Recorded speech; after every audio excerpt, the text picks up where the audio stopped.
হাত সামনে পা পিছনে, হাতে বল নেই, হাত মাইজে ভেঙে দিয়েছে। পা কোথায় উঠে না। আবার হাত পিছনে পা সামনে।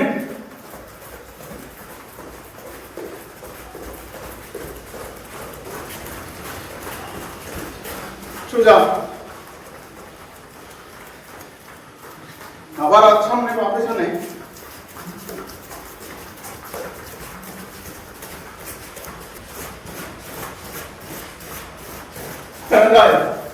সবাই এদিকে হয়ে যাবে।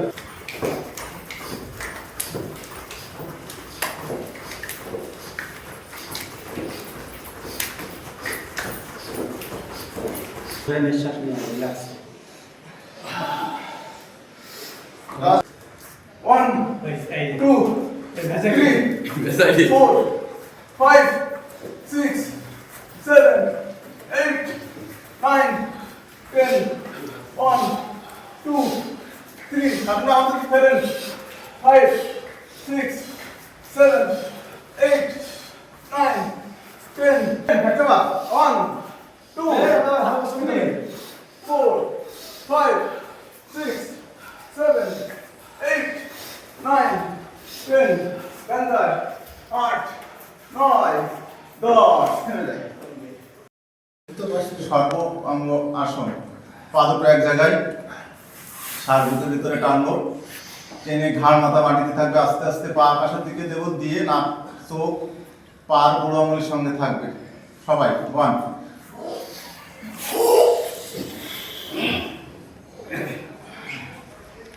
এইটা খুব ভালো হয়, এটা 10 মিনিট দেন।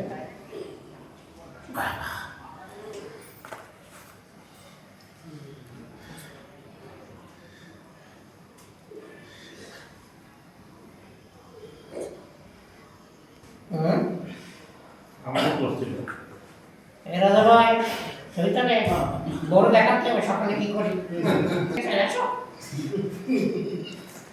আরে বলো তো শিয়া থাকো পা মাথা পড়া যে পানি যায় বুঝতে। আস্তে আস্তে পা নামাই। আস্তে আস্তে নামাতে হবে না, তাহলে আমি সর্বাঙ্গ আসনের পরে মৎস্য আসন করবো। যারা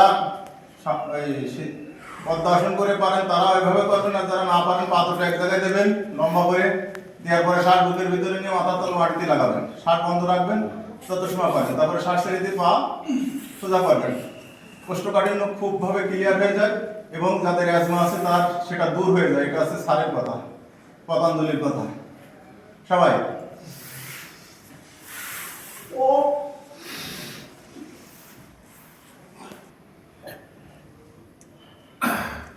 2 এইভাবে করবেন। আর যারা আমরা পদ্মাসনে পারি হারুন ভাই, তারা আমরা পদ্মাসন করি। কিসলু করবে, ব্যাংকার করবে, যদি না করে জরিমানা হবে। জরিমানা হওয়ার দরকার নেই। হ্যাঁ সবাই 1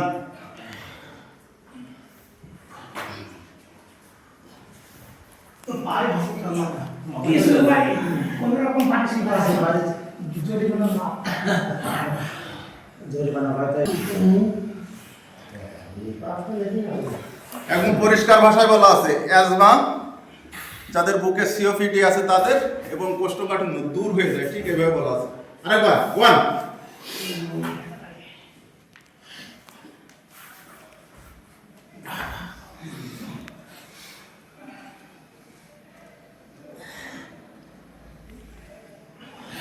2 শুয়ে পড়ি সমস্যা নেই। এবার বাসনতন্ত্র, পা দুটো ধরি, 2 হাত দিয়ে রোদের সাথে রোদ লেগে থাকবে, ওইভাবে যে শুয়ে পড়বো, নাক কপাল থাকবে, শ্বাস প্রশ্বাস স্বাভাবিক থাকবে। ওখানে যে 1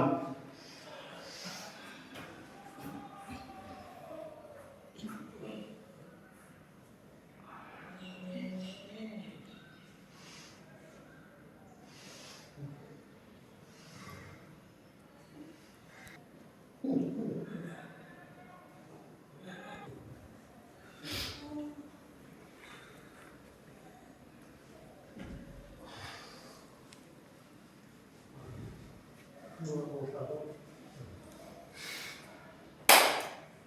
2